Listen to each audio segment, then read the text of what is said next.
Nagpa-interview kasi si Digong kanina tungkol sa Mindanao nga. Ito sinabi niya, knee-jerk reaction agad sila eh. They thought that if you want to secede, it's going to be a war. No, we are not doing it. We are doing it the legal way. Yan ang hindi maintindihan ng mga... yun. Basta kanila na lang tira-tira ng sedition kung ano-ano. May God forgive them. Paroon natin yung balita tungkol dito. Ito yung balita. Yun. So before tayo tumuloy sa ating topic, as usual, syempre, sanay na kayo dito. Bago tayo magpatuloy sa ating topic, tayo muna yung magka-shoutout sa mga ibigan natin sa Sendwave. Ayan. So kung kayo po ay nasa US, UK, Canada, Italy, France, Spain, Ireland, and Belgium, may pwede na po yung magpadala na inyong mga remittances sa Pilipinas. Gamit po ang Sendwave. Ang gagawin nyo lang ay i-download ang Sendwave app, gawa kayo ng account. Ilagay nyo yung bank details nyo dyan at pwede na kayo magpadala sa GCash, sa mga bangko at iba't ibang mga pawn shops. At kapag ginamit nyo pa kayong promo code na Coach Janet ay makakuha kayo ng karagdagang $20 free credit. Kaya yan, gamitin na si Sendwave for all of your remittance needs. Si dating Pangulong Rodrigo Duterte na legal ang mungkahi niyang ihiwalay ang Mindanao sa Pilipinas. Hindi rin daw ito nangangahulugang magkakagyera na. Nasa frontline ng balitang yan si Marlene Alcaide. Nagtataka raw si dating Pangulong Rodrigo Duterte sa aniyay knee-jerk reaction ng ilang militar at opisyal ng pamahalaan. Kaugnay ito sa mungkahi niyang ikalas at maging independent ang Mindanao mula sa Pilipinas o yung secession. Okay. Sa isang radio interview, binanata ni Duterte ang mga bumabatikos sa kanyang proposal. Yun ang hindi naintindihan ng mga sa kanila na lang, tira-tira na sedition. Magugunitang sinabi ni nakamigin Governor Xavier Jesus Romualdo at ama niyang si Congressman Jordin Jesus Romualdo. Maituturing daw na sedisyon ang panghihimok ng dating Pangulo na ihiwalay ang Mindanao sa bansa. Sagot dito ni Digong, is a legal process that will be brought to the United Nations. Kagaya ng Timor-Leste, they thought that if you want to secede, it's going to be a war.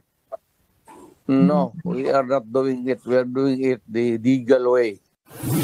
dagdag pa ng dating Pangulo, walang nilalabag ang pagsusulong na ihiwalay ang Mindanao. Sabi ng tatlong cabinet members nyo, illegal, against the Constitution. No, it's not against the Constitution. It is outside the Constitution because magsisid ka na. It is based on the right of the free will of determination of the people. Kahapon, nagsalita si Pangulong Marcos sa issue ng secession. Para sa kanya, isa raw itong malaking kalokohan para sa ating saligang batas. Kalokohan! Tingin din niya, palpak ang plano. Kaya panawagan ng Pangulo, I strongly appeal to all concerned to stop this call for a separate Mindanao. It is a grave violation of the Constitution. Hindi ito ang bagong Pilipinas na ating hinuhubog. Bagkus, ito ay pagwasak mismo sa ating bansang Pilipinas. kahit ang mga leader ng Bangsamoro Autonomous Region in Muslim Mindanao naniniwalang wala sa hubog at hindi napapanahon ang isinusulong ng dating presidente. Newly created province kami at ongoing yung transition ng rehiyon. At first time pang mangyayari on the 2025 na magkakaroon ng mandato ang parliament. So for us, masyadong, it's too early, no? It's too early, no? It's too early at it's not yet the proper time. We need to unite. Tingin naman ng isang political analyst, tila psychological warfare na ang nangyayari sa panawagang secession. Tiyempo kasi ito sa kainitan din ng mga issue laban sa mga Duterte gaya ng ICC probe. Ang gusto mangyari dito is ma-discourage or ma-deter or ma-dissuade yung gobyerno ng Pilipinas, in this case the Marcos Jr. administration, from cooperating with the ICC. May tinatawag dyan sa politika madman theory. Nung manggugulo ka lang para hindi ka guguloy ng iba. Parang it's a kind of a intimidation tactic. Nagbabalita mula sa frontline, Madman theory pala. Hindi malayo. Anyway. Sabi ni Digong, hindi raw labag sa Constitution. At dito ko natawa actually, nung sinagot niya to. Hindi raw labag sa Constitution, sabi niya.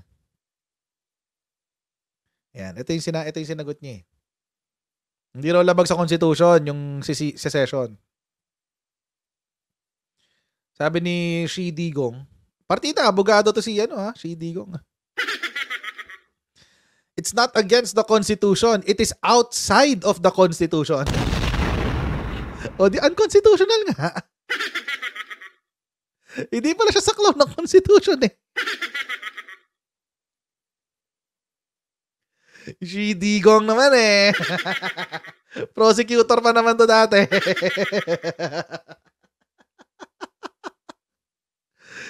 Grabe siya oh. It's outside of the Constitution. Eh di unconstitutional nga. Diyos ko. Si Shi Digong naman, no? Ba't tayo magbolahan? Although sinabi naman na ito, syempre, merong mga sumusulsol sa kanya, tulad ni Alvarez. O, walang kasamang armas dito. Wala rin kasamang armas, guys. Kalma lang daw tayo. Wala rin kasamang armas to. O, ganun daw. Yan. Sabi ni Alvarez, saludo ako sa ating mga sundalo at kapulisan. Panahon ni dating Pangulong Duterte, tinaasan sweldo nila bilang pasasalamat sa kanilang serbisyo. Ngunit mali yung statement ng kanilang liderato. Pwede nila gamitin ang dahas kung ang ginagawa namin ay krimen. Eh hindi naman, walang kasamang armas dito, walang public uprising na magulo at tumultuous. Sana wag naman nila takutin ang taong bayan. Doon lang tayo sa totoo at hindi misleading. Yung sinabi niya. Okay. Sige. Although nagsalita na rin si BBBM dito, sabi niya, it's doomed to fail. It's true. It's true, mga kotsero. It's doomed to fail. Kapag pinilit mo to, it's doomed to fail. Ito yung statement niya ni PBBM. And assume these for the sake of the continuity of our nation's legacy. We must then faithfully and vigilantly perform these integral civic duties of ours, lest we lay to waste the great vision and sacrifices of our heroes and our forefathers. The new call for a separate Mindanao is doomed to fail, for it is anchored on a false premise, not to mention a sheer constitutional travesty. The current leadership of BARM itself has repudiated this preposterous proposal. And so did the other political leaders of Mindanao. Because there can be, as in fact there is already, genuine and effective local autonomy throughout our country, especially in the BARM, without compromising our national integrity in the slightest degree. I strongly appeal to all concerned to stop this call for a separate Mindanao. It is a grave violation of the Constitution. Hindi ito ang bagong Pilipinas na ating hinuhubog. Bagkus, ito ay pagwasak mismo sa ating bansang Pilipinas. Our Constitution calls for a united, undivided country. It calls for eternal cohesion. For this reason, unlike other constitutions, there is nothing in ours that allows the breaking up of this union, such as an exit provision. On the contrary, True. Our Constitution does not recognize a right to rebellion, while our criminal laws punish it. Government has sternly enforced these laws to the letter and spirit, and this administration will be no exception. I have said it before, and I will say it again here. Our national territory will not be diminished, even by 1 square inch. We will continue to defend it against any and all threats, external and internal. We will not allow even an iota of a suggestion of its breaking apart. On this part of the Constitution, there is simply no dynamism or flexibility. This is my guarantee, not only throughout this term, but up to my dying breath.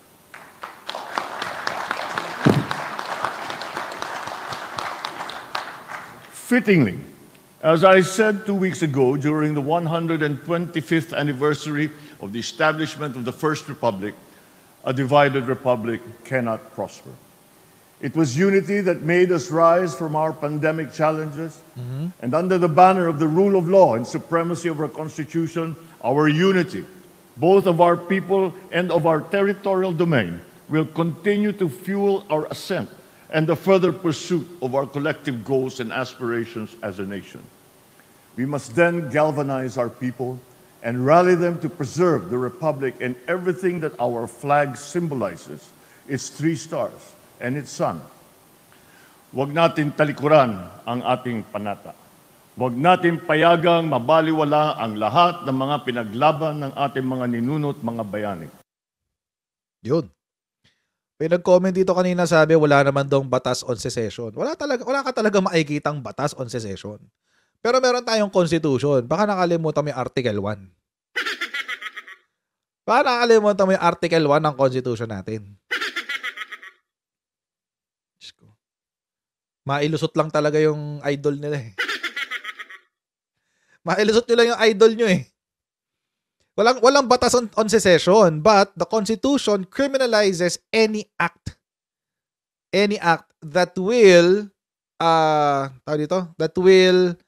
diminish the jurisdiction of the Philippine territory. Article 1 yan ng Constitution natin. Basahin mo. Anyway. Tapos may sinabi dito si Digong kanina na parang sa Timor-Leste daw. Timor-Leste, saan yun? Legal daw siya kasi dadaanin daw sa legal na proseso. Kasi dadaanin daw sa United Nations. Kagaya ng Timor-Leste. Okay, sige. Kasi alam ko may mga gagamit ng ganitong excuses. Puntahan natin kung ano yung nangyari sa Timor-Leste. Just in case. Just in case hindi nyo lang po alam. Kasi maganda rin po minsan-minsan, medyo nagbabasa-basa tayo ng konti. Dati po, ang Timor-Leste, ang pangalan niya ay East Timor. Ayan o. East Timor po ang kanyang pangalan. O, pamilyar na ulit ang East Timor. Sa mga nakakaalam na nangyari sa East Timor, alam niyo na yung alam niyo na kung saan ako papunta. Ito 'yon, East Timor yan dati. Timor-Leste, then known as East Timor. Okay. Ano nangyari sa East Timor? Ito, Britannica na to. Baka hindi pa kayo maniwala sa Britannica. Mas matalino sa inyo to. Ano nangyari sa East Timor?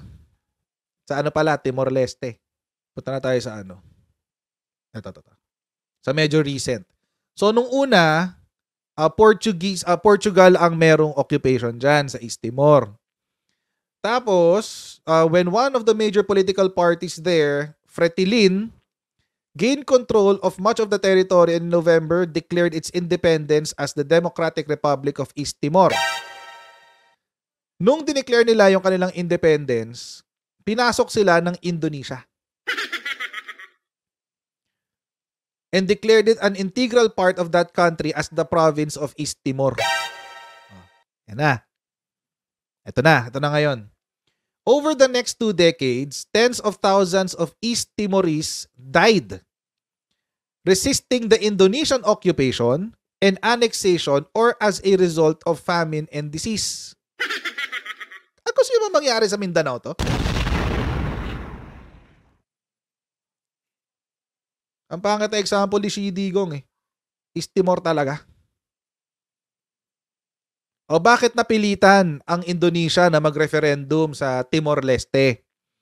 In response to mounting international pressure, the Indonesian government authorized a referendum for August 30, 1999 to determine the future of East Timor. Almost four-fifths of the voters supported independence, and the Indonesian parliament rescinded Indonesia's annexation of the territory. So anong gusto niyo mangyari sa Mindanao? Magkaganito? Anong peaceful? Walang peaceful na mangyayari. Kasi kailangan mo i-justify yan dun sa sa UN eh. Bakit ka bubukod? Sino si Digong para magdesisyon para sa buong Mindanao? Sorry, I have to say it. Pero sino siya para magdesisyon sa buong Mindanao? Oo, naging presidente siya dati, but that's done. It's done and over with. Tama na.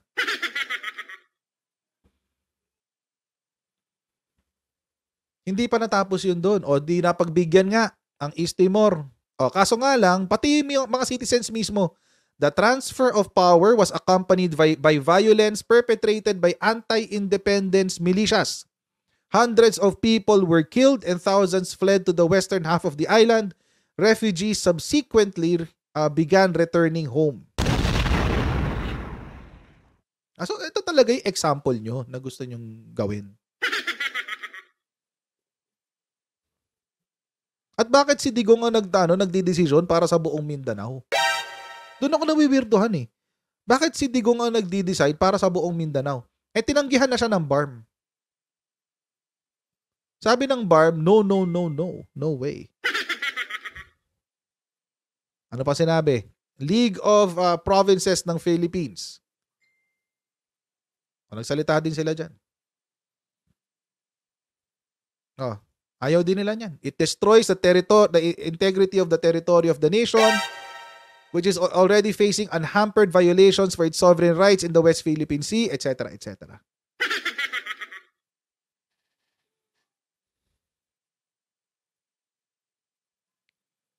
Meron pa.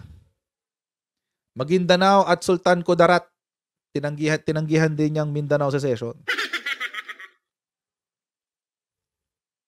And kung gusto niyang daanin ng legal, magpapa-people's initiative siya sa Mindanao. Tapos magkakaroon ng plebiscite. Magkakaroon ng bill. Magkakaroon ng plebiscite kung papasa yung bill. Sabi ni Digong, East Timor daw eh. Yun nangyari sa East Timor. Gusto niyo yung ganun? Daan-daan libong mamamatay? Either sa gutom o sa gera? Ilan? O ngayon, minaman-mana na sila ngayon.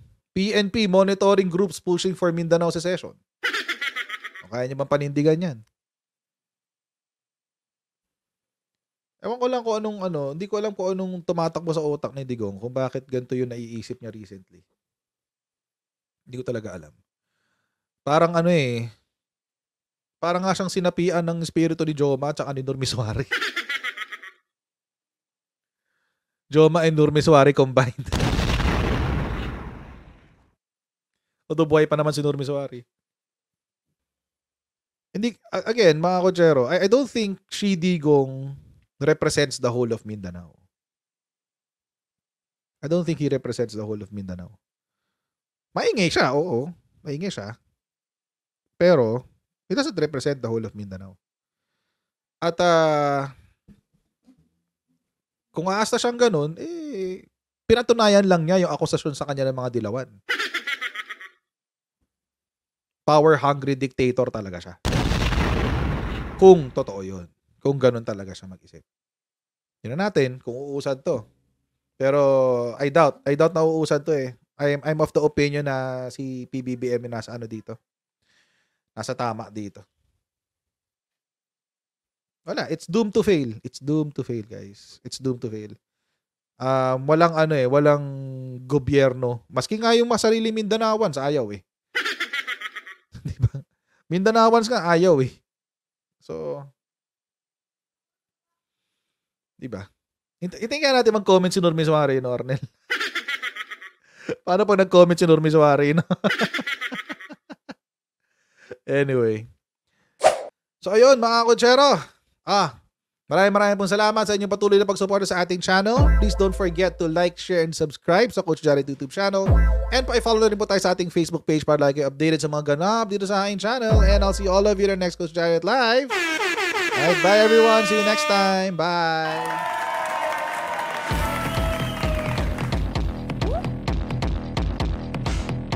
Ganun. Huwag natin gawing tanga mga Pilipino. Mas maganda kasi nasa lugar ka ng tama kaysa yung pinipilit mo yung pagkakamali.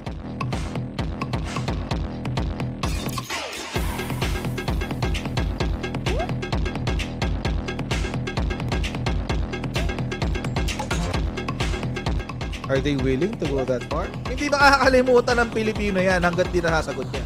Sino ngayon nagsasabi ng totoo?